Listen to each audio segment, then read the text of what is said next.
You're scrolling through cruise deals late at night, half daydreaming about escaping work when something jumps out at you. More like a place you'd ship lawn furniture from. But here's the twist. Those prices aren't a typo. And if you've ever booked one of these deals, you probably asked yourself the same question everyone does: what's the catch? Because at first glance, MSC feels like the cheat code of cruising. The balcony deal is so cheap it makes Carnival look overpriced. And somehow it's even less than 3 nights in Vegas without touching a single slot machine.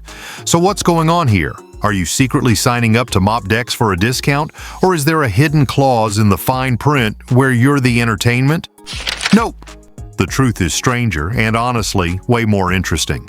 There are reasons, 11 of them in fact, why MSC can pull this off. And the final one might just flip the way you see cruise pricing forever. Let's break it down. Number 1. No Wall Street pressure. Here's the first game changer most cruisers don't even think about. Unlike Carnival, Royal Caribbean, or Norwegian, MSC isn't on the stock market. If revenue dips even a little, stock prices tank, headlines scream, and executives start scrambling. They tack on more fees, raise drink prices, introduce premium versions of things that used to be free, and squeeze every last dollar out of every last passenger. But MSC? They don't play that game. They're privately owned by one powerful family, the Apontes, and they're not chasing quarterly earnings to keep shareholders happy. That freedom gives MSC something the other cruise lines can't afford: patience. They can run cruises at a razor-thin margin or even at a loss just to win loyalty.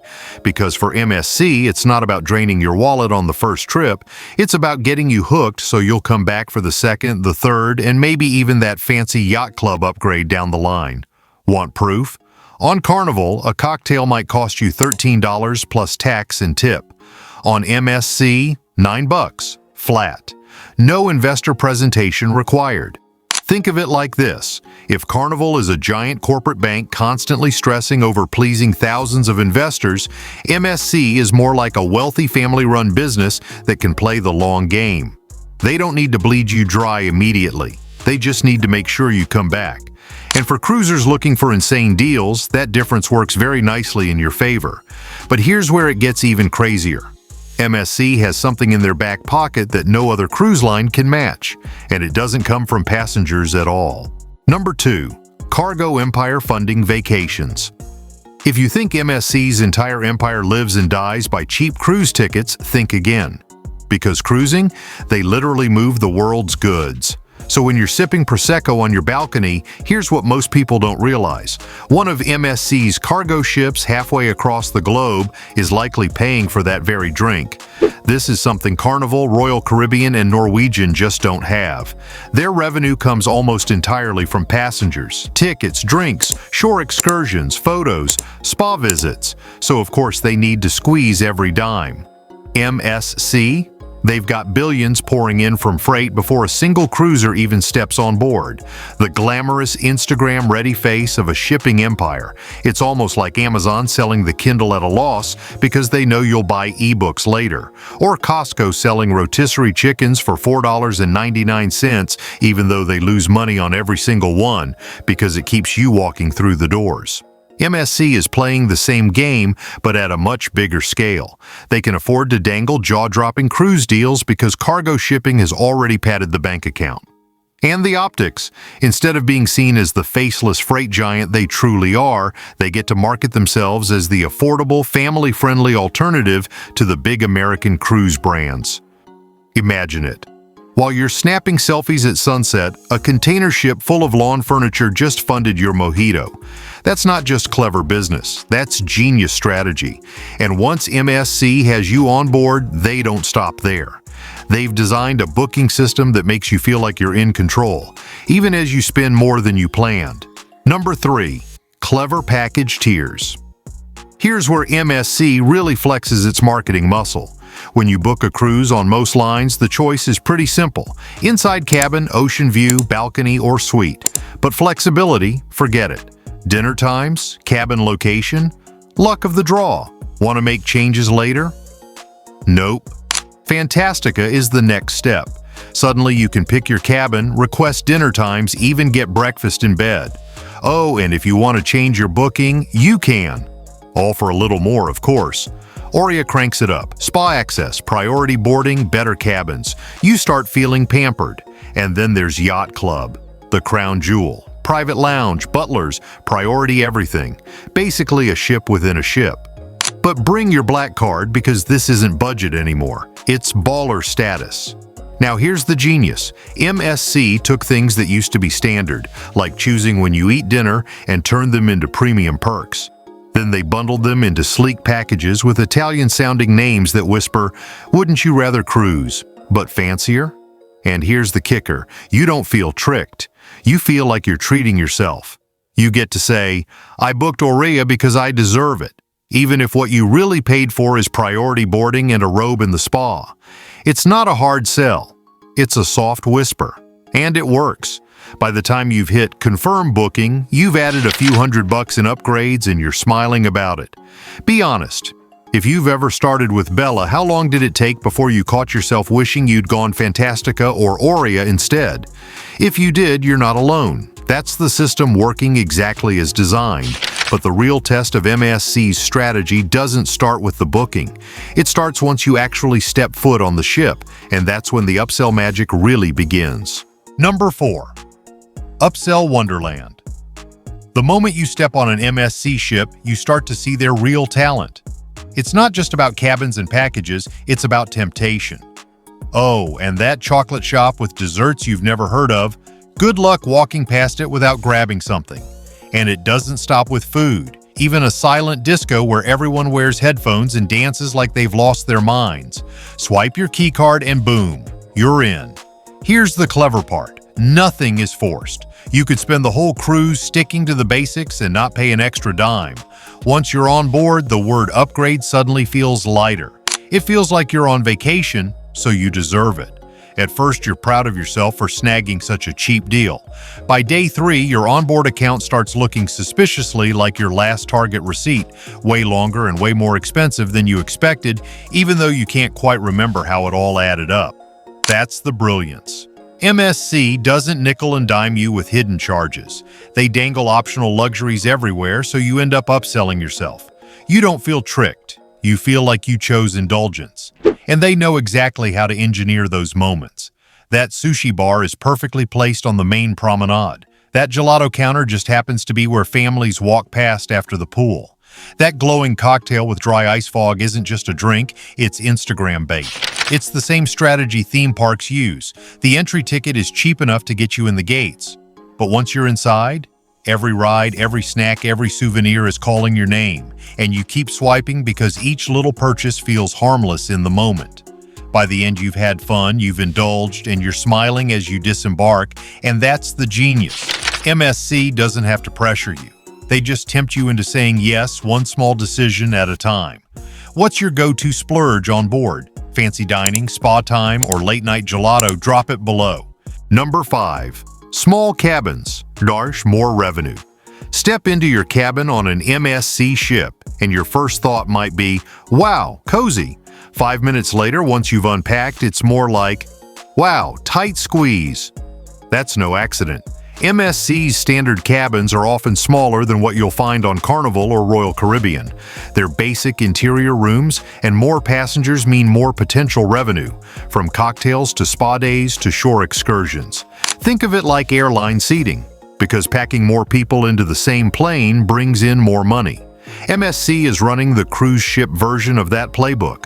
To be fair, their cabins are clean, functional, and well-designed. You'll still get your bed, your bathroom, your TV, but if you're someone who brings 4 suitcases and a yoga mat, you might be practicing downward dog in the hallway. The trade-off is obvious. You sacrifice a bit of elbow room for a much lower ticket price. And let's be real, most cruisers don't spend much time in their cabins anyway. They're eating, exploring, lounging by the pool, or swiping their keycard at yet another just one more indulgence. So yes, MSC's cabins may feel snug, but every square foot they shave off your room adds up to another cabin down the hall, another passenger on board, and another round of cocktails ordered at the silent disco. For MSC, space equals revenue, and they've mastered the art of making you think the squeeze is worth the savings. Number 6. Older ships, lower costs. Not every MSC ship is a brand new floating city with water slides, robot bartenders, and glass bridges that look like they belong in a sci-fi movie. Some of them, they're loaded with high-tech features that break, need upgrades, and require an army of IT specialists to keep running. Every new gadget on board is another maintenance headache and another bill. Older ships, on the other hand, are already paid off. Their systems are simpler, more predictable, and cheaper to maintain. Fewer gadgets mean fewer things to reboot mid-cruise. Instead of skydiving simulators and laser tag arenas, you get solid cruising basics: food, drinks, entertainment, sunsets, and a bar that knows how to make a proper Negroni. And that simplicity translates directly into savings. While other cruise lines spend billions trying to outdo each other with the next over-the-top attraction, MSC can keep older ships in service at a fraction of the cost. Then they pass those savings on to you in the form of dirt-cheap fares. For some cruisers, this feels refreshing. Less gimmick, more ocean breeze. No need to download 3 apps just to order coffee or book a waterslide slot. For others, it can feel dated, like staying in a nice hotel that hasn't been remodeled in a while. But remember the bigger picture. MSC isn't promising the flashiest gadgets at sea. They're promising to get you on board at a price that makes you do a double take. And if that means a little less tech and a little more tradition, a lot of travelers are perfectly fine with it. Number 7. European food culture shock. Picture this. You've just boarded your MSC cruise. You're hungry, excited, and heading straight for the buffet, visions of cheeseburgers, nachos, and fries dancing in your head. Instead of round-the-clock soft serve and chicken tenders drowning in ranch, you'll find wood-fired pizza, delicate pastries, risotto that actually tastes like risotto, and espresso strong enough to keep you awake until sunrise. For foodies, it's paradise. Authentic flavors, quality ingredients, and a style of dining that feels lighter and fresher than the heavy, greasy comfort food you might be used to. It's a step up in culture, a taste of Europe at sea. But for picky eaters, especially kids who've never seen zucchini outside of a cartoon, this can be a shock. And if you're the type who likes dipping fries in ranch at 2 a.m., you might find yourself hunting for condiments like they're buried treasure. It's not that MSC is cutting corners, quite the opposite. The quality is often impressive, especially for the low fare you paid. Subtle seasoning instead of salt bombs, olive oil instead of melted cheese, pesto instead of nacho sauce. Some passengers love it. Others grumble that it's not American enough. But here's the reality. MSC isn't trying to be Carnival or Royal Caribbean. They're offering something distinct, a Mediterranean flavor of cruising. And honestly, it works. Because even if you spend the first day missing your burgers, by day 3 you might find yourself craving another slice of that pesto lasagna or sipping espresso like you've lived in Naples your whole life. For better or worse, MSC isn't selling you a buffet that looks like a football tailgate. They're selling you a little taste of Italy at sea, and for the price, it's hard to complain. Number 8. The market share strategy. If you think MSC is just playing around with low prices for fun, think again. What they're really doing is launching an invasion. They've built empires with loyal repeat passengers, flashy megaships, and marketing campaigns that make you think no vacation could possibly compare. Then MSC shows up like, "Mind if we crash the party?" And instead of trying to outspend or outflash the competition, they pull a completely different move. They undercut everyone. They know once you've cruised with them, once you've seen that you can get a week-long balcony cabin for less than the cost of a new iPhone, you'll come back. Maybe you'll be tempted to try Yacht Club next time. And here's the bold part. MSC can afford this. They're backed by a global shipping empire. They don't have to justify their strategy to Wall Street. That means they can play the long game while their competitors are still worried about quarterly earnings. It's like a chess match. Carnival and Royal are playing checkers. Short-term wins, quick profits. MSC is thinking 10 moves ahead. They're willing to sacrifice immediate revenue if it means capturing your loyalty for years. And it's working. Every time MSC drops a deal that feels too good to be true, they're not losing money in desperation. They're getting you to try their brand, to experience their ships, and to start building that association in your head.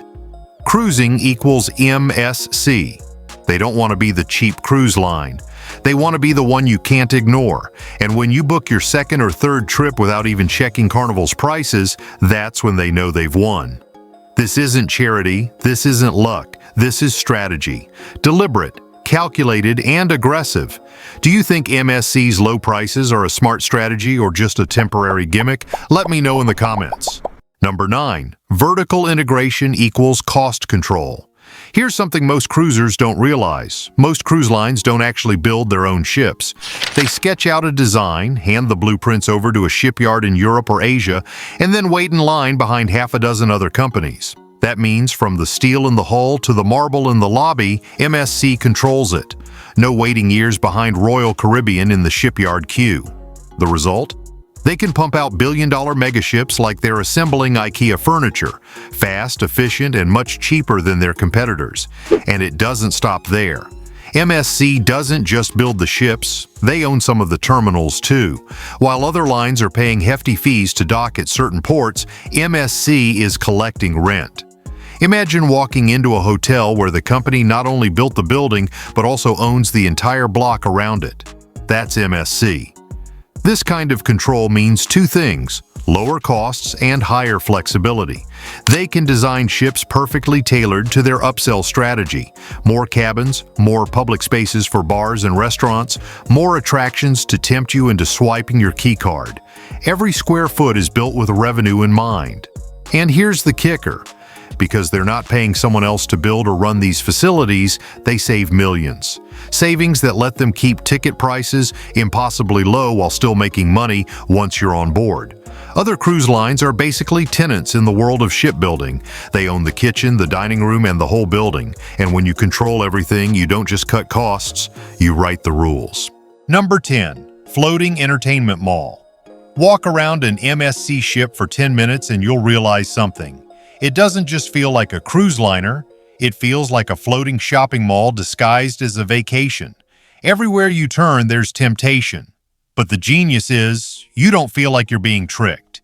It's your decision to sip that neon cocktail, book that spa day, or buy that ridiculous but hilarious professional photo of you holding a fake parrot. It's indulgence by design. MSC doesn't nickel and dime you with hidden fees. Instead, they carefully place irresistible experiences right in your path and then let you upsell yourself. Think about it. On day one, you're proud of yourself. You scored the deal of the century. Balcony cabin, drinks, Wi-Fi, all for peanuts. By day 3, you've bought the sushi dinner, the spa massage, the gelato, and a ticket to the ABBA tribute show with the premium seating. You're looking at your onboard bill thinking, how did I spend that much? But you're also smiling because every single thing felt worth it in the moment. That's the brilliance of MSC's design. They don't force your hand. They tempt you until saying yes feels like the obvious choice. And they know the psychology inside out. You're on vacation, you're relaxed, you're surrounded by people splurging, and suddenly, that upgrade or that glowing drink doesn't feel like an expense. It feels like a treat. By the time you disembark, you're not angry about what you spent. You're already thinking about when you'll book the next trip. MSC isn't just selling cruises, they're selling moments. Mini indulgences stacked one after another until you've had a week of memories you couldn't put a price on. And that's exactly how they win. Number 11. Global expansion. Introductory pricing. Here's the final piece of the puzzle, and it's one that few people talk about. MSC isn't just building ships, they're building a presence. They slash costs, hand out free samples, and do whatever it takes to get you through the doors. Once you're hooked, that's when the real business begins. MSC is doing the same thing with cruising. They want Americans who are used to Carnival, Royal, and Norwegian to give them a shot. And the best way to lure you in? Shockingly low prices that make you curious enough to book. That's why those balcony cabins and week-long itineraries sometimes look too good to be true.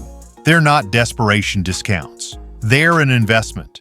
MSC knows if they can get you on board once and prove they can deliver a great vacation for half the price, odds are you'll come back. It's not just cheap for the sake of being cheap, it's strategic expansion. A deliberate push to plant their flag in new markets and grow their share of the cruise industry worldwide. So when you see that unbelievable deal, remember, You're not just buying a cruise, you're part of MSC's master plan to take over the seas. Conclusion: strategic cheap, not fluke. So here's the truth.